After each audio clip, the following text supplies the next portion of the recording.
Dies ire, dies illa, salvet seculum in favilla. Bago natin simulan ang kwentong ito, ang napili kong saguting tanong ay yung tuwing Biyernes Santo ng madaling araw, merong ipinapainom sa akin ng tatay ko. Pero hindi ko alam kung ano yon. Tubig lang at meron siyang inihip. Tapos pagtapos kong inumin yon, nakakaramdam ako ng hilo. Ano po ba yun, pinuno? Ganito yan. Normal sa mga manggagamot, ang tingero, tagahawak ng mutya, mangkukulam, barang, aswang, o kung ano pang uri ng nilalang yan na merong alam sa mga buhay na salita ay nagdarasal tuwing Biyernes Santo. Bakit Biyernes Santo? Matandang kasabihan na kasi ito na kapag Biyernes Santo ka nagdarasal, mas lalo mong binubuhay ang mga gamit mo na yan. Kasi paniniwala na nating mga Pilipino na kapag mahal na araw, patay ang Diyos. Ibig sabihin, walang ibang magbabasbas sa agimat mo, kundi ikaw lang. Ito naman base lang sa mga naririnig ko noong manggagamot. Hindi tayo 100% sigurado sa kasabihang ito. At yung tungkol sa pagpapainom sa iyo ng tubig, maski kami ginagawa namin yan. Ang saangkan ko naman, kung ano ang taglay mong medalyon, nakababad yon sa tubig habang nagdarasal ka. Tapos mamimili ka sa mga karga mo kung ano ang iyong isusulat sa papel. Kapag nakapili ka na at naisulat mo na, susunugin mo yon at ihahalo sa tubig. Sabay iinumin mo. Pero syempre, wag naman sobrang laki ng papel, no? Yung tipong kaperaso lang. Baka kasi mabilaukan ka eh. Tsaka fasting. Ginagawa namin yan mula alas 12 ng Huwebes Santo hanggang Sabado de Gloria. Last na, yung tungkol sa pagkahilo mo. Maaring unti-unti nang pinapasa sa'yo ng tatay mo ang lahat ng karga niya. Ang matitira na lang dyan, yung iluluwa niya kapag mamamatay na siya. Subukan mong itanong sa tatay mo. Malamang magulat yun. Sobrang haba na naman ang intro ko, no? Pero kasi gusto ko lang kayo mabigyan ng linaw sa kung anong alam ko. Katiting lang naman ang alam ko pagdating sa mga ganyang bagay. Kaya pagpasensyahan niyo na. Simulan na natin ang kwento. Ang kwentong ito ay hango sa totoong buhay. Karanasan ito ng isa sa mga kaibigan ng tiyahin ni Ate Rose. Taong 1959, Bingawan, Iloilo. Itong mga panahong ito, merong sakahan yung tatay ng kaibigan ng tiyahin ni Ate Rose. Napakalawak ng lupaing nasasakupan niya. Tapos yung bahay nila, nasa pinakadulo ng lupaing yon. Maraming kakahuyan at mga puno ang nasa paligid nila. Simple lang ang buhay nila nun. Masaya na sila kung makakain 3 beses sa isang araw. Paminsan-minsan, pumapasok sila sa pinakapusod ng gubat para lang maligo sa ilog. Ganyan lang palagi ang araw-araw nilang gawain. Hanggang isang hapon, nagsabi yung tatay nila sa kanila na merong gaganaping nangayaw.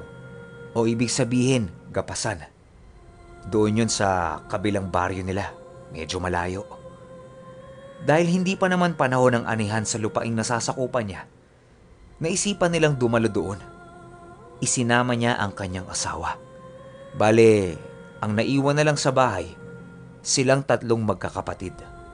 Ang sabi sa kanila ng tatay nila, aabutin nyo ng 3 araw at 2 gabi. Kaya bago umalis yung mag-asawa sa bahay, siniguro nila na kumpleto lahat ng pangangailangan ng mga anak nila. Hindi kasi kaya ng balikan noon. Gawa nga ng hindi pa ganun kaganda yung transportasyon, tsaka wala kang masasakyan nun.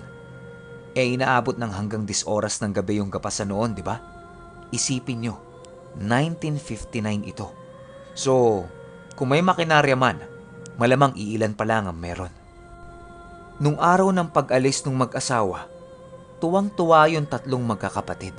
Kasi wala na maglilimita sa kanila kung ano ang gagawin nila. Tuwang-tuwa sila nun. Unang-una agad nilang ginawa, pumunta sila sa ilog para maligo. Habang naliligo sila sa ilog, meron silang naririnig na mga maliliit na boses na nagtatawanan. Akala nila mga bata din na kagaya nila. Pero hindi. Sinundan nila kung saan ang gagaling yung maliliit na tawa.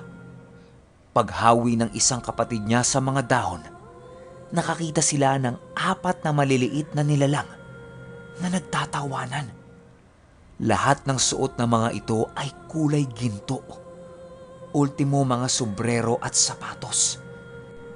Habang nagtatawanan yung mga maliliit na nilalang, sumasayaw-sayaw ito. Pinapanood lang nilang magkakapatid hanggang sa nakita sila nung 4 na maliliit. Tapos meron itong itinuturo sa kanila. Sabay-sabay na tumuturo yung 4 doon.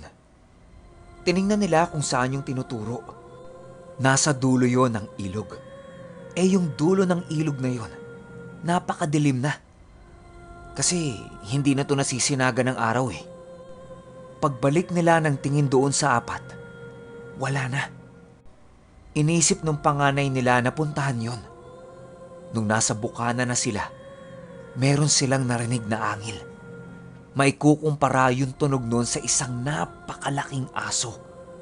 Kaya nagtakbuhan silang magkakapatid at umuwi na lang. Nung nasa bahay na sila, nagtatawanan sila kasi bigla silang nagtakbuhan eh. Nung kinagabihan nun, hindi makatulog yung panganay. Ginising niya yung kaibigan ng tiyahin ni Ate Rose. Ang sabi nito sa kanya, hindi siya makatulog. Parang merong gumugulo sa isip niya. Hanggang sa maya-maya pa, nakarinig sila ng mga ingay sa labas ng bahay nila.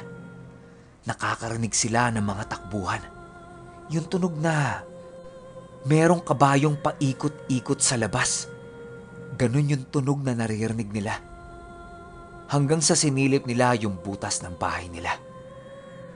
Yung bahay kasi nila, gawa lang sa sawali. Pwede mong bulat-latin yun tapos makikita mo na sa labas.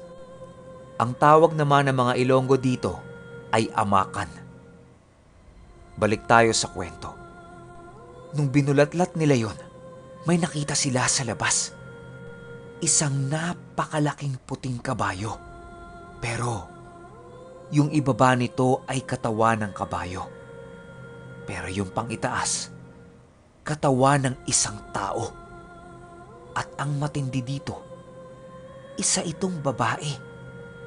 Napakagandang babae nito at mahuhumaling ang kahit sinong kalalakihan oras na makita siya. Ang tawag dito ay Taiho, kalahating kabayo at kalahating babae. Iba pa ito sa tinatawag nating tikbalang. Nung nakita nilang magkakapatid yan, natakot sila kasi unang beses nilang makakita nun eh. Hanggang sa dahan-dahan nitong tumingin kung saang butas sila sumisilip. Inilapit ng Taiho ang mukha nito sa butas at ngumiti. Kasabay niyan, nakabukas ang palad nito at animoy parang niyayaya silang lumabas.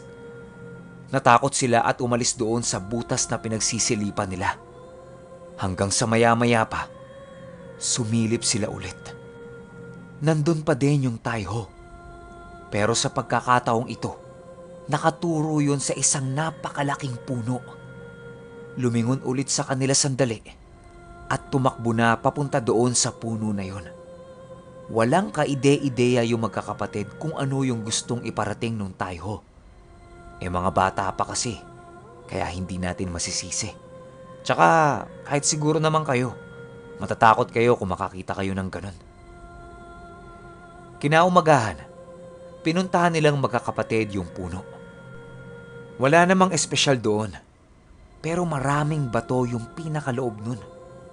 Hindi nila pinansin. Tingin kasi nila, ordinaryong bato lang eh. Kaya naglaro na lang sila. Ikalawang gabi. Malapit nang bumalik ang mga magulang nila. Ganon ulit yung sitwasyon ng panganay. Hindi ito makatulog.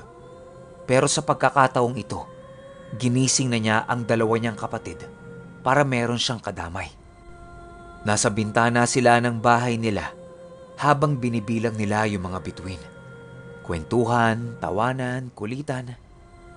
Hanggang sa maya-maya pa, nakarinig sila ng kalembang ng baka. Yung tunog ng baka na merong suot na bell.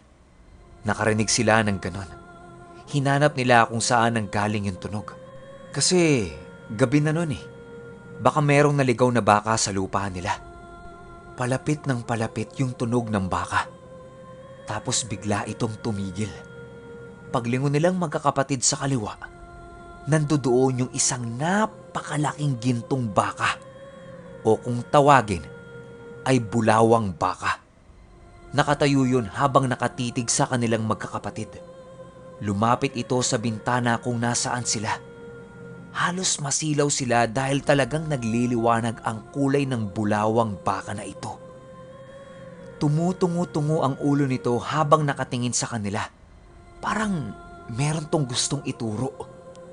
Sa takot nilang magkakapatid, sinarado nila yung bintana. Tapos gumawa lang sila ng maliit na siwang para masilip yon. Hanggang sa dahang-dahang nawala ang kulay nitong baka at tumakbo ito doon sa napakalaking puno na tinuturo ng Taiho. Sa sobrang takot nilang magkakapatid, hindi na sila sumilip pa at natulog na lang. Kinaumagahan, ikinuwento nila yan sa mga magulang nila. Halos hindi makapaniwala yung tatay nila sa sinasabi nila. Tapos tinuro nila yung puno kung saan pumupunta yung mga nilalang na yun. Ang tanging naabutan na lang nilang mag-anak doon, isang maliit na gintong bato. Kapiraso na lang yun pero malaki pa rin ang halaga. Ayon sa asawa niya, minsan kapag tanghaling tapat, nakikita niya rin yung sinasabi nilang Taiho. Paikot-ikot lang yun doon sa puno, pero nawawala din kaagad. Ilang buwan nang lumipas, dahil kumalat na yung kwento nila sa lugar, lahat ng mga tao doon ay nanghihinayang.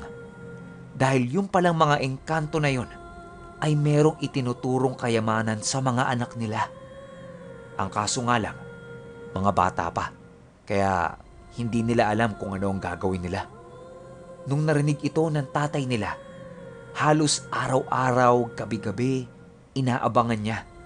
Pero sa kasamaang palad, hindi na ito nagpakita. Halos ilang taon niya yung inabangan, pero wala talaga. Kaya magpahanggang sa ngayon, hindi ito mawala-wala sa isip ng kaibigan ng tiyahin ni Ate Rose.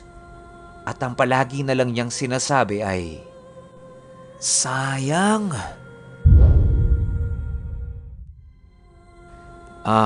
Opinyon ko sa kwento, hindi natin sila masisisi kung bakit ganun yung naging reaksyon ng mga bata sa kwento, no?